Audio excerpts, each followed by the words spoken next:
I didn't cry. I didn't pack a bag and drive over there. I just sat on the edge of my bed at 11 o'clock at night staring at my phone, and I said, okay. That was it. Just okay. My brother thought that meant he'd won. I need to back up, because if I start at the part where everything exploded, you won't understand why I let it happen.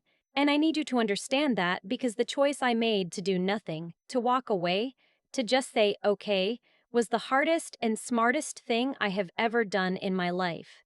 My name is Sloane. I'm 31 years old. For most of my adult life, I was what my family called the responsible one, which is a compliment that means nothing and costs you everything. My brother's name is Beckett. He's 3 years older than me, and from the time we were kids, he had a talent for making people feel like they were lucky to be around him. Teachers loved him. Coaches loved him. Our parents thought he hung the moon. When he got a C on a test, it was because the teacher had it out for him. When I got straight A's, it was because I didn't have much of a social life. Those are real things, my mother said. I remember the exact tone. Beckett went to college on a partial scholarship, the other half our parents paid for, changed his major 4 times, graduated 6 years after he started, and immediately moved back home. I worked 3 part-time jobs through school, graduated in 4 years with a degree in interior design, and moved out the week after my last final. Nobody threw me a party. My dad helped me carry a box to my car and said, "Don't forget to call your mother." I spent the next 6 years building something. That's the only way I know how to describe it, building. I started as a junior designer at a firm in Charlotte. I saved obsessively. I took on freelance clients on weekends. I learned how to read a permit application, how to talk to contractors, how to negotiate with suppliers. I made mistakes that cost me money I didn't have. I fixed them and kept going. By the time I was 29, I had enough saved to put a deposit on a commercial space in a renovated mill building in the Arts District. The building was old, built in 1922 on the city's Historic Preservation Registry, and it needed work, but the bones were extraordinary. 12-foot ceilings, original heart pine floors, a row of north-facing windows that made the light in the afternoon look like something out of a painting. I signed the lease on a Thursday. I cried in my car for 20 minutes afterward, and then I drove to the hardware store.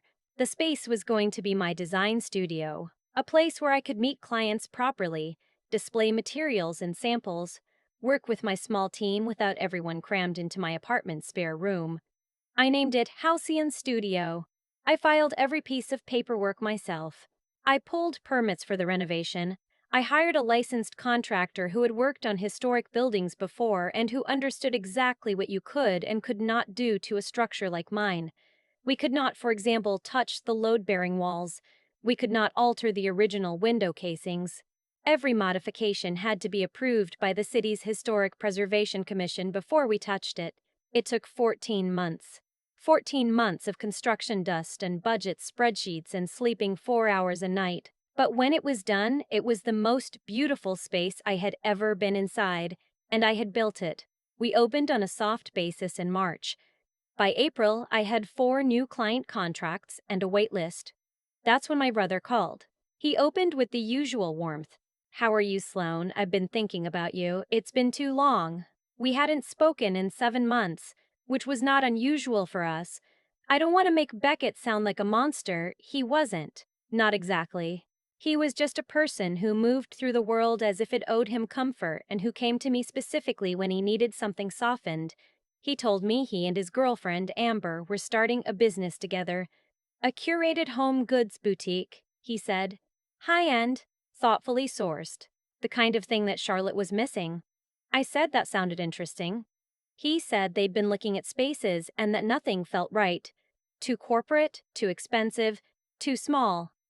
And then he said he'd been thinking about my studio. I told him my studio wasn't available. He laughed and said he wasn't asking to take it, obviously. He just thought, and wouldn't this be fun, that we could share the space, him and Amber in the front, a retail section, and me in the back doing my design work. Like a complementary partnership. He'd already thought it through, he said. The street visibility would help both of us. We'd split the overhead. I told him the space didn't work that way. The layout wasn't designed for retail. I had a back area for production and storage and a client-facing showroom. There was no logical division. More than that, I built it the way I'd built it on purpose.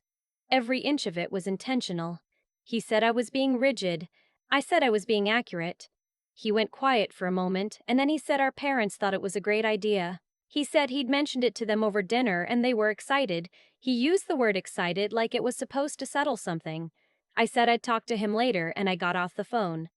3 days after that, my mother called. She wanted to know why I was shutting Beckett out. She said he was trying to build something for himself, finally, and couldn't I just be supportive for once in my life? I asked her what "for once" meant. She said I knew what she meant. I knew what she meant. I told her the space wasn't set up for retail and I wasn't willing to restructure my entire business model to accommodate a concept Beckett had thought of last week. She said I was being selfish. She said family was supposed to support each other. She said, and I want to be precise here, that Beckett had a vision and I was the only person in a position to help him realize it, and didn't that feel like a responsibility? I told her no and got off the phone. 2 weeks later, my father texted me a link to a small business administration article about co-working spaces. No message, just the link. I didn't respond. I thought that was the end of it. That's the thing about being the one who says no. Sometimes it actually works, and people move on. I let myself believe that's what had happened. In June, I flew to Denver for a conference. 3 days, 2 nights, a collection of panel discussions about sustainable materials sourcing that I had been looking forward to for months. I was sitting in a hotel bar on the second evening when my phone buzzed with a notification from the security camera app I'd installed at the studio. Motion detected. Front entrance. It was 7:45 p.m. on a Wednesday. My assistant, Nell, had left at 5. We didn't have any client appointments. I opened the app. Beckett was standing at the front door of my studio with a key in his hand. I watched on my phone screen as he got the door open.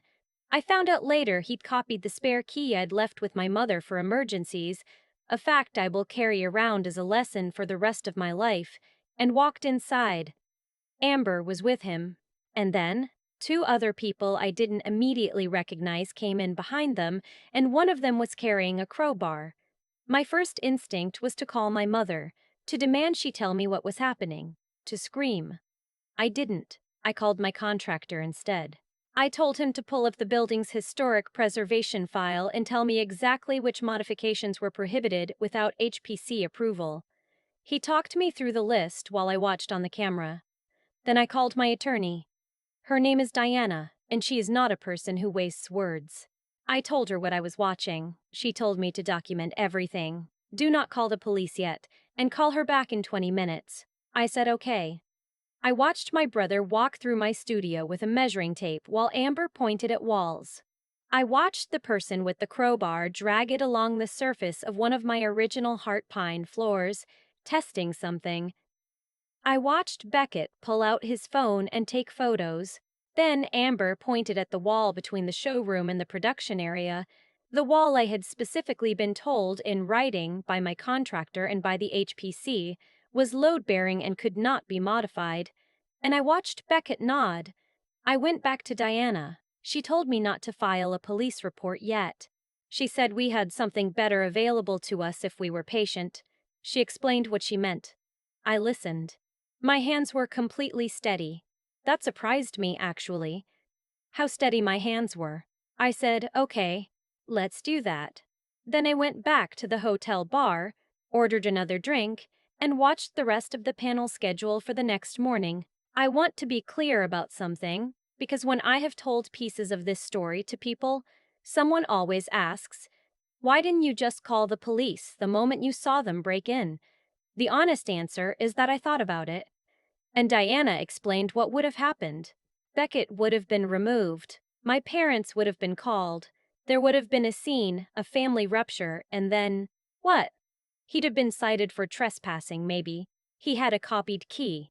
The civil case would have been expensive and slow. He would have hired the cheapest attorney he could find, dragged it out, and I'd have spent the next year in a legal holding pattern while he and Amber found another scheme.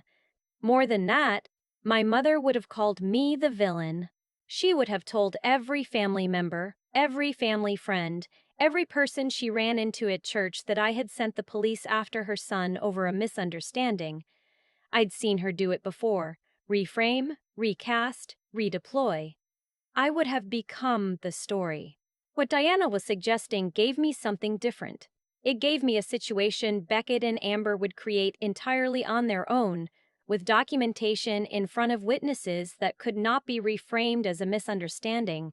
So I let them work. Over the next 11 days, while I was back in Charlotte, I went into the studio each morning and evening as if nothing had happened. I documented everything I found when I arrived, moved materials, scuff marks on the walls, evidence that someone had been measuring and cataloging. I shared everything with Diana in real time. My camera system was recording continuously. On day 4, Beckett called me. He sounded relaxed. He said he'd been thinking more about the partnership idea, and he thought I should really consider it seriously. He said the space had a lot of potential that I wasn't fully utilizing. I asked him what he meant by that. He said the showroom area especially, he thought it was underused given the square footage. I said, He said, just think about it. I said, I will. Then I called Diana and sent her the recording. On day 9, the crowbar came back. I wasn't there when it happened. The cameras were. They removed a section of drywall near the load-bearing wall. Just a section, exploratory it looked like, testing what was behind it. The wall itself wasn't touched, but they had opened the surface of a historic structure without a permit, without HPC approval, without notifying the building owner.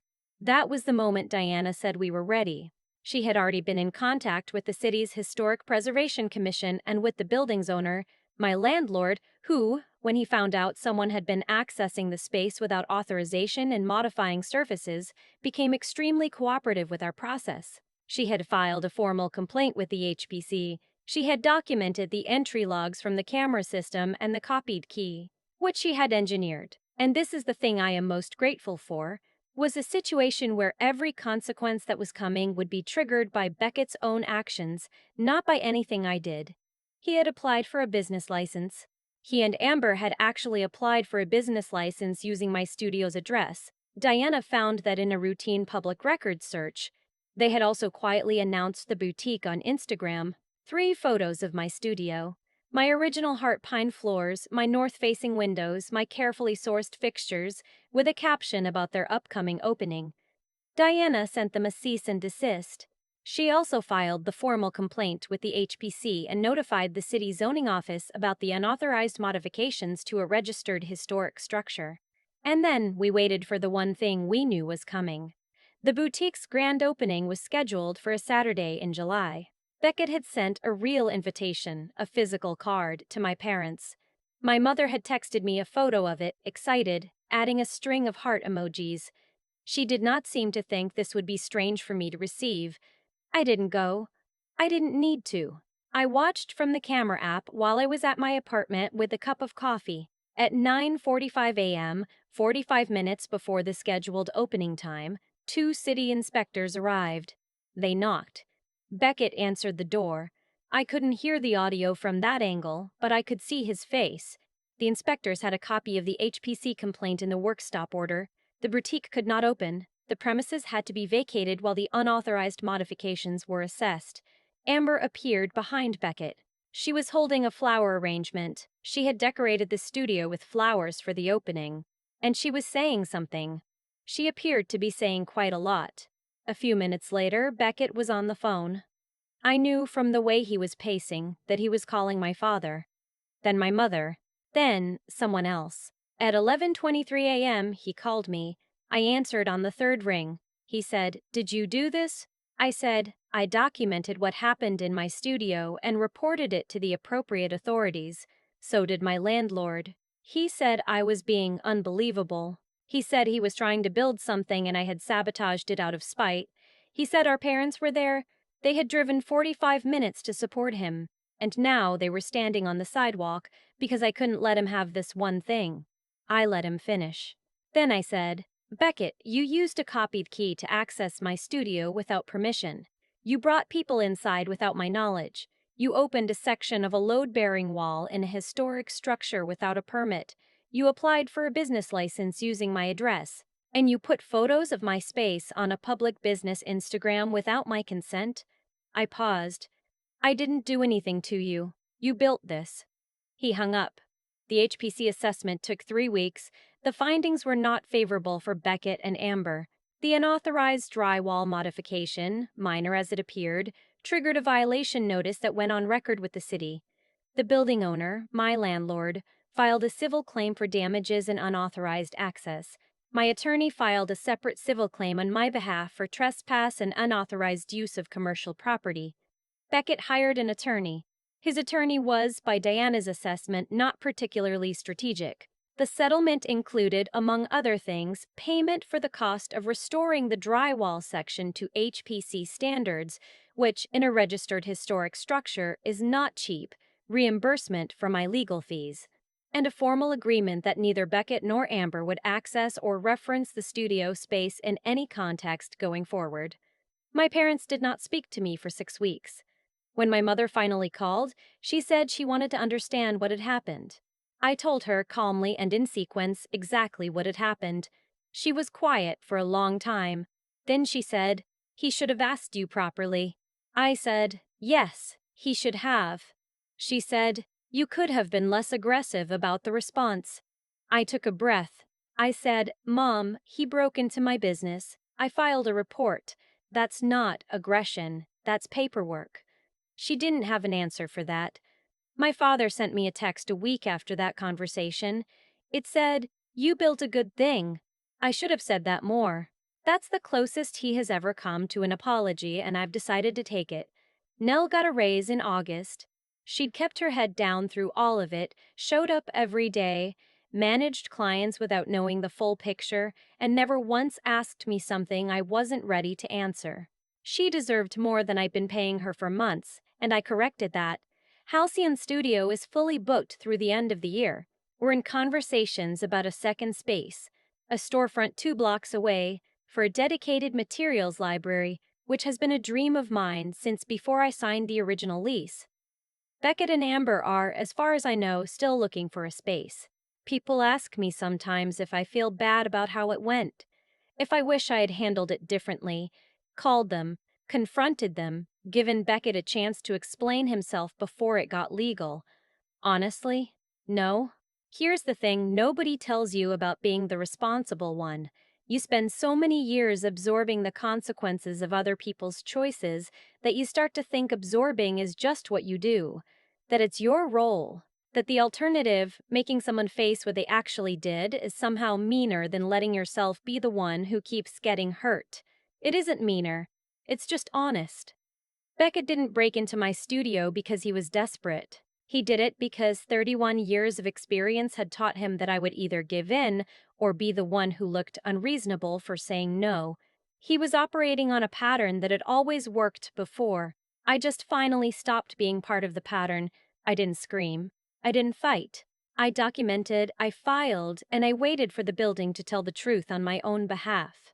And the morning after the inspectors came, I walked into Halcyon Studio with my coffee, stood in the middle of the showroom floor with those north-facing windows turning everything gold, and I thought, this is mine, I built this, and it is still here. That was enough. I've thought a lot about why Beckett did what he did, not in an angry way, I'm past that, but in the way you turn something over in your hands trying to understand the shape of it. He didn't break into Halcyon Studio because he was desperate. He wasn't broke. He wasn't cornered. He did it because his entire life had taught him that when he wanted something, the path of least resistance ran straight through me. He'd tested that pattern 100 times before, in smaller ways, borrowed money that became a gift, favors that became expectations, calls that only came when he needed something, and it had always held. I had always held it. That's not his failure alone. That's mine too. For years, I absorbed things I should have let land where they belonged. I told myself it was easier, that it kept the peace, that family is complicated and you make allowances. What I was actually doing was teaching him, quietly and consistently, that I had no real boundary, just a line I'd move when pushed. The thing about a pattern that long is that breaking it feels like an act of violence even when it isn't. When I finally said no to the partnership idea, Beckett didn't hear a reasonable business decision. He heard something that didn't compute, and so he went around it, the same way he'd always gone around obstacles, by assuming I'd either give in or disappear. He was half right. I didn't fight him, but I didn't disappear either. What I did instead was something I learned not from anger but from exhaustion. I stopped trying to control his choices and started letting his choices control his outcomes. That's the whole of it, really. Diana didn't build the trap. Beckett did, one decision at a time. The copied key, the unmeasured walls, the business license filed at my address, the Instagram photos of my floors. Every single one of those was his. I just made sure there was a record. People talk about integrity like it's a virtue that rewards you eventually, somewhere down the line, in some abstract future. What I found is that it works more quietly than that. It works by accumulating. Every permit I pulled, every contractor meeting I sat through, every HPC guideline I followed, none of that felt significant in the moment. It felt like paperwork, but it meant that when Beckett walked into my studio with a crowbar, he was walking into something that was documented, verified, and protected in ways he hadn't thought to check. He assumed the space was soft because I had always been soft. It wasn't. Nell got her raise because she showed up. That matters to me as much as anything else in this story. It's easy when something big happens to only track the dramatic parts, the inspectors, the settlement, the silence from my parents. But Nell came in every morning not knowing the full picture, managed clients with care, and kept the thing running. That kind of steady, quiet reliability is worth more than most people say out loud, and I wanted to say it here. My dad's text, "You built a good thing, I should have said that more." I read it probably 10 times. It's not an apology. It doesn't undo the years of dinners where Beckett's latest idea got the whole table's attention and my work got a polite nod, but it's true. And I've decided that a true thing, even when it's late, is still worth something. Halcyon Studio is still there. The north-facing windows still do what they did the first morning I stood in that space. They turn the light into something that feels almost deliberate, like the building is glad to be used well. I walk in most mornings before Nell arrives, and I stand there for a minute before I start. I built this. It's still here. That's enough.